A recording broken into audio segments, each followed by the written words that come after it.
सुंदरता के गुरूर में चूर शहजादी बानो अपने माँ बाप की इकलौती संतान थी। जब वो सवारी के लिए निकलती तो लोग अपने घरों में दुबक जाते, दरवाजे खिड़कियां बंद कर लेते, दुकानदार अपनी दुकानों के पर्दे गिरा देते, राहगीर अपनी राह से हटकर गली कूचों में चले जाते। अगर गलती से कोई राह में रह जाता तो उनके लिए जहाँ है वहीं औंधे मुंह लौटने का सख्त शाही फरमान था। जो बादशाह के इस शाही फरमान के खिलाफ जाता उनकी आंखों में तपते गर्म सरिये डालने का रूह कपा देने वाला कानून था। एक दिन शहजादी बानो की सवारी उसके ढेरों अंगरक्षकों सहित बाजार से गुजर रही थी। तभी बाजार के दूसरे रास्ते से एक बूढ़े राहगीर ने प्रवेश किया। तेजी से आगे बढ़ते शहजादी के काफिले को जब बूढ़े राहगीर ने अपनी तरफ आते देखा तो उसके पास इतना समय भी नहीं था कि वो भागकर कहीं छुप जाए। वो एक गरीब बूढ़ा मछुआरा था जिसके सिर पर मछलियों से भरी टोकरी थी। टोकरी को फेंक कर औंधे मुंह जमीन पर लेटता तो उसकी सारी मछलियां मर जाती। काफिला उसके पास आ पहुंचा। शहजादी के सिपाहियों ने उसे गिरफ्तार कर लिया। घमंडी शहजादी ने उसको देख अपने सिपाहियों को आदेश दिया इस दुस्साहसी को कैद कर लिया जाए और शाही फरमान के अनुसार 2 दिन बाद इसकी मलिन आंखों में तपता गरम सरिया डाला जाए। इतना सुनकर बूढ़ा मछुआरा थर-थर कांपने लगा और बोला, ए शहजादी, ए मल्लिका, मुझ गरीब मछुआरे की उम्र का लिहाज करते हुए मुझे रहम की बख्शीश दो। पर शहजादी बानो पर बूढ़े मछुआरे की बातों का कोई असर नहीं हुआ। उसने कहा, इस कमबख्त की आंखें फोड़ दो। इतना कहकर वो अपने काफिले के साथ आगे बढ़ गई। बूढ़ा मछुआरा कांपता हुआ माफी की भीख मांगता रह गया। डर के मारे उसके हाथ पैर कांप रहे थे जिससे उसकी मछलियां बिखर गईं। बहते नेत्रों के साथ वो मछलियां उठाने लगा तो शहजादी के सैनिकों ने धमकाते हुए कहा, क्या कर रहा है बदतमीज बूढ़े, तूने रास्ते को खराब कर दिया। तेरे पास इन सब के लिए समय नहीं है। इतने में एक नवयुवक आया और बूढ़े की मछलियां इकट्ठी कर उसके टोकरे में डाल दी। सिपाहियों ने गुस्से में नवयुवक से कहा, चल यहाँ से, अपना रास्ता नाप। नवयुवक लड़का मन ही मन शहजादी को सबक सिखाने का निश्चय कर वहाँ से चला गया। शहजादी का खोखला गुरूर तोड़ने की ठान चुका नवयुवक जब खोजबीन करने और अंदर घुसने का रास्ता देखने शहजादी के महल के पास पहुंचा तो उसने देखा वहाँ बहुत कड़ा पहरा था। कदम कदम पर शहजादी के सिपाही उसके महल की पहरेदारी कर रहे थे। अच्छी तरह से ताक झांक कर वो सही मौके के इंतजार में वापस लौट गया। शहजादी अपने महल के चारों ओर इतना सख्त पहरा रखती थी। रात को जब वो सोती तो उसके कमरे में भी उसके खास पहरेदार पलंग के चारों ओर खड़े होकर उसकी निगरानी करते। फिर एक दिन शहजादी के दिल में पता नहीं क्या आया कि वो अकेली सोने को तैयार हो गई। इसी मौके की तलाश में नवयुवक बहुत दिनों से था। आधी रात को वो महल के सभी पहरेदारों को चकमा देते हुए शहजादी के कमरे में दाखिल हुआ। देखा शहजादी पूरे इत्मीनान से सो रही थी। पूरे कमरे में एक से बढ़कर एक शाही चीजें रखी हुई थीं। तभी उसकी नजर वहाँ रखे लाल पत्थर पर गई जिसकी चमक से पूरे कमरे में रोशनी फैली हुई थी। उसने चुपचाप वो हीरा उठाया और जिस रास्ते आया था उसी रास्ते महल से चला गया। शहजादी की नींद खुली और कमरे में अंधेरा देखा तो वो घबरा गई।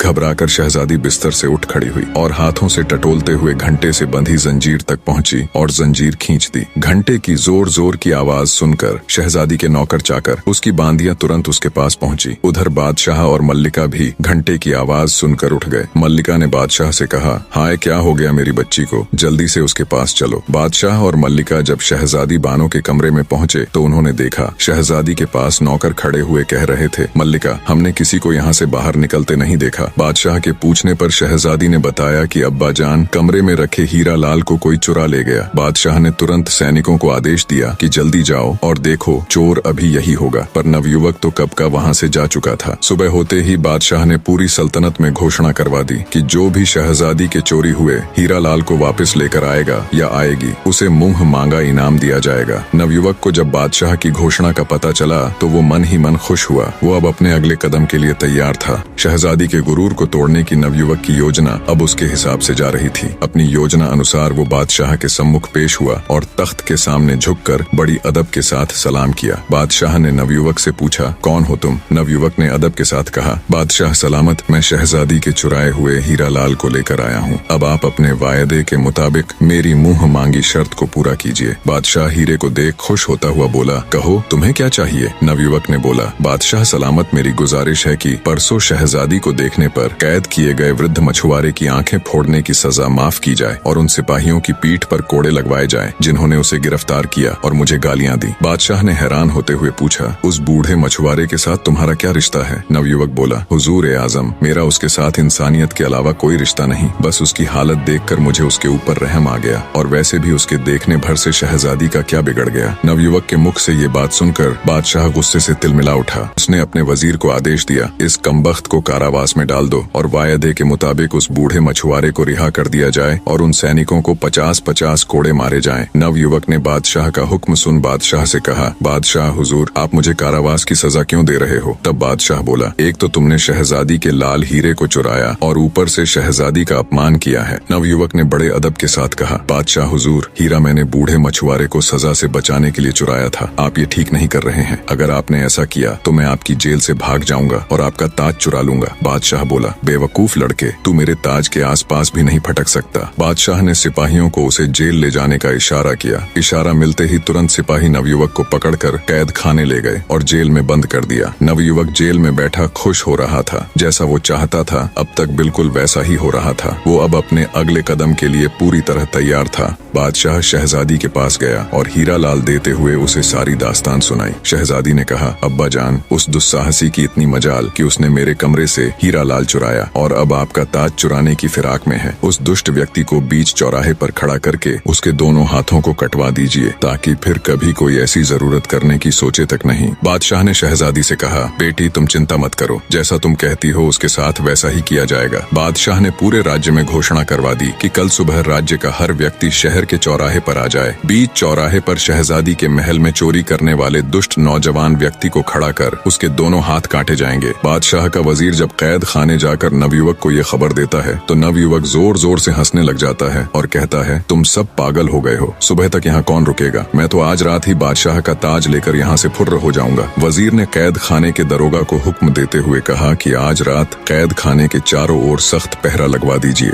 सुबह हुई तो बादशाह ने वजीर को हुक्म दिया, जाओ जल्दी लेकर आओ, उस कमबख्त को उसके हाथ कटते देखने के लिए मैं स्वयं भी बेताब हूँ। वजीर जी हुजूर कहकर तुरंत कारावास की ओर चल दिया। उसने कारावास के दरोगा को कहा, उस नवयुवक को लेकर आओ। दरोगा जब जेल के अंदर जाकर देखता है तो उसे वहाँ सिर्फ हथकड़ियाँ पड़ी हुई मिलती हैं। ये देखकर दरोगा के पैरों नीचे से जमीन खिसक जाती है। वो भागकर वजीर के पास जाता है और बताता है कि हुजूर साहब, वहाँ तो सिवाय हथकड़ियों के कुछ नहीं है, लड़का जेल से भाग चुका है। वजीर बोला, बादशाह सलामत, अब तुम्हें नहीं बख्शेंगे। दरोगा बोला, हुजूर साहब, पता नहीं उस लड़के ने कैसे किया, क्योंकि आज रात तो मैं खुद उसकी निगरानी कर रहा था और थोड़ी थोड़ी देर में जाकर उसको चेक कर रहा था। वजीर बोला, मुझे कुछ नहीं पता, तुम बादशाह सलामत के पास चलो। दरोगा को लेकर वजीर बादशाह के पास पहुंचा और सारा माजरा बताया तो बादशाह का मुंह पीला पड़ गया, जैसे एकदम उसके शरीर से उसके प्राण निकल गए हों। वो आनन फानन में अपने शयन कक्ष की ओर दौड़ा। देखा तो उसका मुकुट भी गायब था। बादशाह को काटो तो खून नहीं। शहजादी बानो अपने पिता के महल में आती है। देखा तो बादशाह उदास बैठा हुआ है। शहजादी ने उनसे मायूसी का कारण पूछा तो बादशाह बोला, क्या फायदा मेरे बादशाह होने का जब एक मामूली सा चोर लड़का मेरे महल में दाखिल हो जाता है और जो उसका मन करे उठा ले जाता है। शहजादी बोली, मुझे तो लगता है सभी नौकर उस कमबख्त से मिले हुए हैं, पर आप उदास मत हो अब्बा जान, एक तरीका है उसे पकड़ने का और आपका ताज फिर से पाने का। आप उस बूढ़े राहगीर को फिर से कैद करवा कर पूरे नगर में घोषणा करवा दीजिए कि बूढ़े मछुआरे की आंखें निकाल कर उसे शहजादी के महल में बंदी बनाकर रखा गया है, वो उसे बचाने जरूर आएगा। बादशाह के हुक्म की देर थी कि कुछ ही देर में सैनिक उस बूढ़े राहगीर को पकड़ लाए। बादशाह ने बूढ़े मछुआरे को आराम के साथ शाही कमरे में ठहराया और अपनी योजना अनुसार पूरे राज्य में घोषणा कर दी कि बूढ़े की आंखें निकाल उसे कैद करके रखा है। नवयुवक को जब पता चला तो उसके तन बदन में आग लग गई। उसने खुद से कहा, जब मेरे ऊपर वश नहीं चला तो उस बूढ़े राहगीर को ही उठा लिया, पर अब बस बहुत हुआ, अब इन सब का अंत करने का समय आ गया है।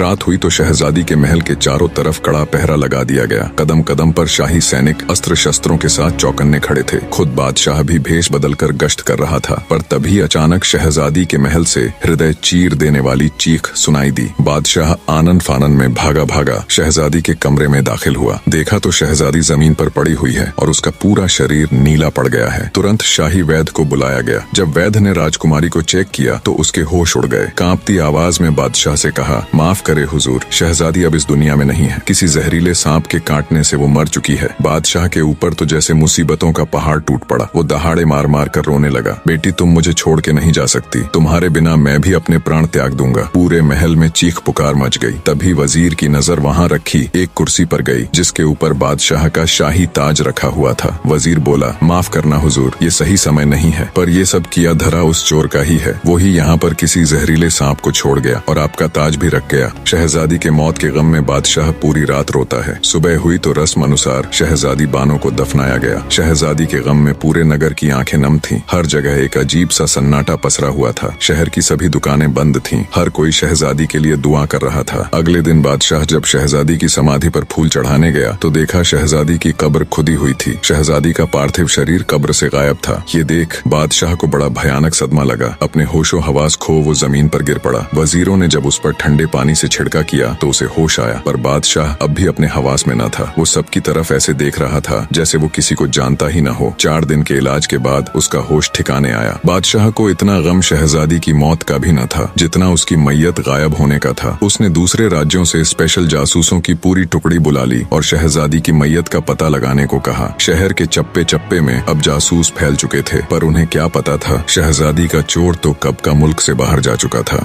कब्र खोदकर शहजादी की लाश को बाहर निकालने वाला कोई और नहीं बल्कि वो नवयुवक ही था जो शहजादी के गुरूर को तोड़कर ध्वस्त करने की ठान चुका था। शहजादी की लाश को अपने घोड़े पर लिए वो बहुत तेजी से आगे बढ़ रहा था। चलते चलते वो बगदाद शहर के बाहर पहुंच गया। शहजादी की लाश को झाड़ियों में छुपा वो एक संदूक ले आया। संदूक में शहजादी को लिटा शहर के अंदर गया और उसने एक सराय का कमरा किराए पर लिया। जब रात हुई और सब सो गए तो नवयुवक ने बक्से को खोला और कुछ मंत्र बोलकर एक सांप बन गया। सांप बने नवयुवक ने शहजादी के कांटे हुए स्थान से सारा जहर चूस लिया और फिर से अपने असली रूप में आ गया। कुछ ही समय बाद आहें भरती हुई शहजादी उठकर बैठ गई। उसने पानी मांगा, तब नवयुवक ने उसे पानी पिलाया। पानी पीकर शहजादी के होश कुछ ठिकाने आए तो वो बोली, मैं कहाँ हूँ, तुम कौन हो? मैंने अभी अभी एक बहुत भयानक सपना देखा कि एक सांप के काटने से मेरी मृत्यु हो जाती है, मुझे दफना दिया जाता है, फिर तुम आकर मुझे कब्र से निकालकर एक सफेद घोड़े पर यहाँ ले आए। पर वो सपना एक सपना ना होकर हकीकत था। तुम मुझे यहाँ क्यों लेकर आए? तुम्हारा मकसद क्या है? और इतने सारे सिपाहियों के होते हुए तुम महल में घुसकर चोरी कैसे करते हो? बौखलाई शहजादी ने एक साथ सवालों की बौछार कर दी। तब नवयुवक बोला, सुनो शहजादी, अगर तुम जानना ही चाहती हो तो मेरा नाम बिन मुस्तफा है। मेरे अब्बा जान बहुत बड़े जादूगर थे जिन्होंने मुझे अपनी विद्या से सांप का रूप बदलने की विधि सिखाई है। मैं तुम्हारे महल में सांप के रूप में अंदर जाता था। जिस सांप के काटने से तुम्हारी मृत्यु हुई थी वो भी कोई और नहीं बल्कि मैं ही था। मैं जानता था सांप के काटे हुए मनुष्य का अगर 3 दिन के अंदर जहर चूस कर निकाल दिया जाए तो वो फिर से जिंदा हो जाता है। ये सब मैंने तुम्हें सबक सिखाने और तुम्हारे खोखले गुरूर को तोड़ने के लिए किया, और अब तुम सदा के लिए मेरी दासी बनकर मेरे साथ रहोगी। यही तुम्हारी सजा है। शहजादी सब कुछ सुन एकदम सन रह गई। उसे कुछ बोलते न सूझा। कुछ देर चुप्पी के बाद शहजादी ने माफी मांगते हुए कहा, मैंने ताकत के गुरूर में चूर पता नहीं कितने ही लोगों का अनिष्ट किया है, मुझे माफ कर दो। पर नवयुवक के ऊपर शहजादी की पश्चाताप भरी बातों का कोई असर नहीं हुआ।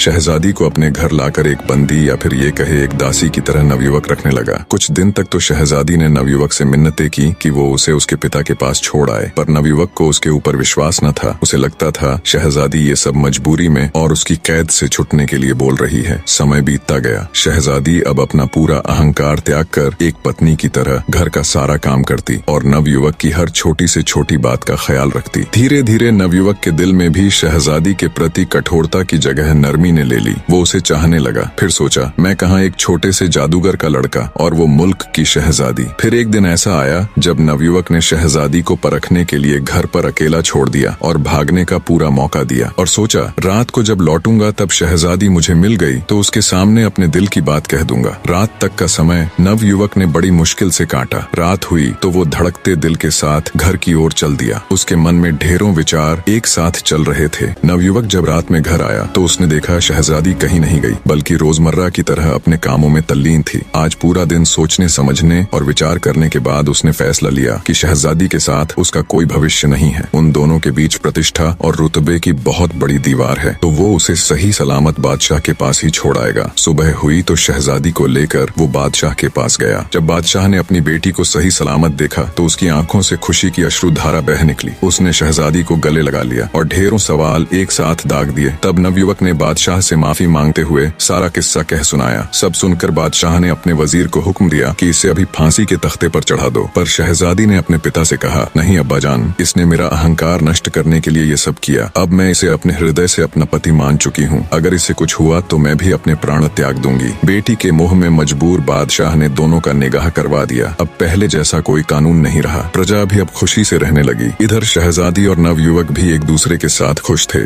निष्कर्ष, सच्ची शक्ति और महान महानता केवल बाहरी ताकत, राज या सामर्थ्य में नहीं, बल्कि आत्म साक्षात्कार, विनम्रता और अपने भीतर की अच्छाई को पहचानने में है। शहजादी बानो, जो अपने शक्ति और सौंदर्य के अहंकार में चूर थी, अपनी गलतियों और असलियत को स्वीकारने के बाद खुद को बदलने का प्रयास करती है। नवयुवक, जो पहले केवल प्रतिशोध और सजा के विचार से प्रेरित था, धीरे धीरे अपनी कठोरता और गुस्से से बाहर निकलता है और उसे माफ करके एक नया दृष्टिकोण अपनाता है। यह कहानी यह भी सिखाती है कि सच्ची सजा किसी को शारीरिक रूप से दंडित करने में नहीं है, बल्कि उसे मानसिक और आत्मिक रूप से आत्म सुधार की दिशा में मार्गदर्शन करने में है। नवयुवक का कदम शहजादी को सजा देने की बजाय उसे एक मौका देना यह दिखाता है कि जब किसी व्यक्ति को आत्मग्लानि और पश्चाताप का एहसास होता है तो उसकी सुधार की प्रक्रिया शुरू होती है। इंसानियत की सबसे बड़ी शक्ति सच्चाई को पहचानने, उसे स्वीकार करने और दूसरों के लिए अपना दृष्टिकोण बदलने में है। दोनों पात्रों की यात्रा यह दर्शाती है